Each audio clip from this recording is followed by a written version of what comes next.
আজকে মুন্নাস কিচেনে dinner menu দেখাচ্ছি।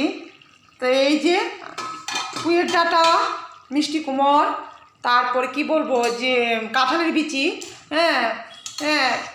কেটে এই যে পুঁইয়ের ডাঁটা অল্প কিছু আছে, আর মিষ্টি কুমড়ো অল্প কিছু আছে, আর কাঁঠালের বিচি বাকলা ছাড়িয়ে কেটে নিয়েছি।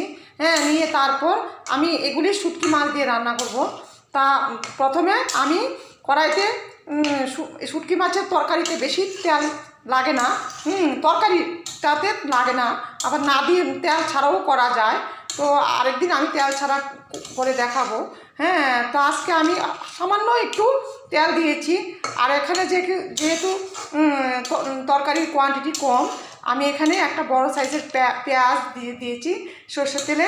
তার অল্প একটু সর্ষের তেল দিয়ে তারপর পেঁয়াজটা যখন কালচে ব্রাউন কালার হয়েছে, তারপরে আমি সবজিগুলি পুঁইয়ের ডাঁটা, মিষ্টি কুমড় আর কি বলবো কাঁঠালের বিচি তুলে দিয়েছি। তারপর পরিমাণ মতো লবণ, হলুদ, আর এখানে বাটা লঙ্কা, শুটকি মাছে বাটা লঙ্কা ইউজ করলে খুব ভালো হয়, খেতে খুব টেস্ট হয়।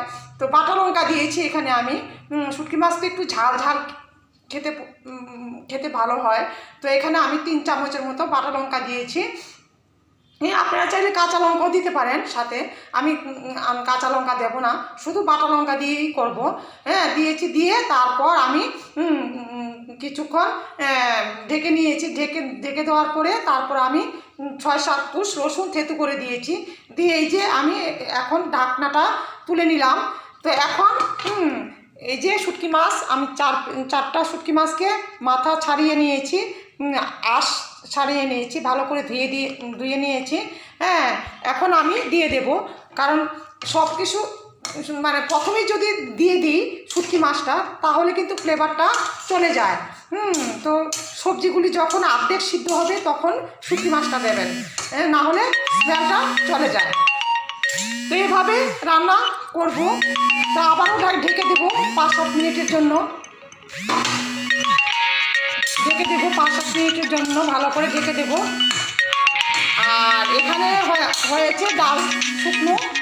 ডাল শুকনো আমি আগের ডাল থাকলে আমি শুকিয়ে নিই, আমার খেতে ভালো লাগে গরম ভাত দিয়ে, শুকনো লঙ্কা পেঁয়াজ দিয়ে। আর এখানে আছে ছোটো এক টুকরো কই মাছ, মানে একটি কই মাছ ভাজা।